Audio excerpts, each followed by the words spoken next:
DeMarcus Cousins is one of the three best big men in the NBA. If you want Brandon Ingram, you can come and get him. I'm going to get Cousins, and I at least have somebody to build around because the Lakers don't have any stars. I don't even think they have potential stars, future stars. Julius Randle is a nice player, but he's a nice player as the third or fourth option on a team. D'Angelo Russell, okay. Brandon Ingram, I know he's young, but your team is too young. And where are you going? What are you doing? Who are you building around? What is your future? Can you get a free agent to go and want to play there? At least with DeMarcus Cousins, I get a legitimate star. Now, the key with all of this is, and I'll use the blueprint of the New York Knicks. The Knicks brought in Latrell Sprewell. Remember, Latrell Sprewell was toxic. He tried to strangle his head coach, P.J. Carlesimo, which is frowned upon in the NBA, by the way. They bring him in, and they have this unbelievable run to go to the NBA Finals where they lose to San Antonio. But Sprewell would have been the MVP had they won the NBA Finals that year.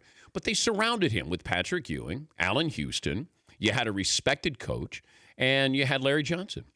If you bring in DeMarcus Cousins, you have a former player who's your coach in Luke Walton, and you have Magic Johnson there. So hopefully you have an infrastructure that can protect Boogie Cousins from Boogie Cousins. But I still get somebody who is legitimately great. I don't have somebody who is legitimately great right now. I don't even know if I have somebody legitimately good with the Lakers right now. Will I put up with the headache here? Yes, I would take the chance on this. Because who else is going to go there right now? What free agent? Are you waiting for Russell Westbrook? Is that what you're waiting for? Because I don't know if that's going to happen, and that's a couple of years down the road. So you're saying to your fan base, hey, a couple of years from now, Russell Westbrook. Okay, that's not – if it happens, okay, but I wouldn't count on it.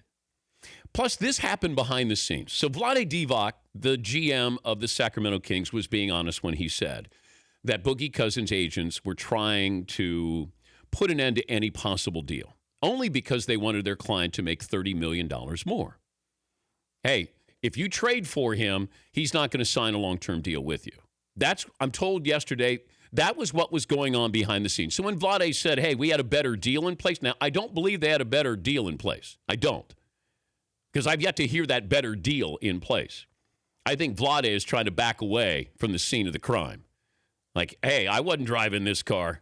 It wasn't me. I didn't want to do this. I had a better deal, and the agents, got in front of this and said, hey, he's not going to sign a long-term deal. He's already said in New Orleans he's not signing a long-term deal yet.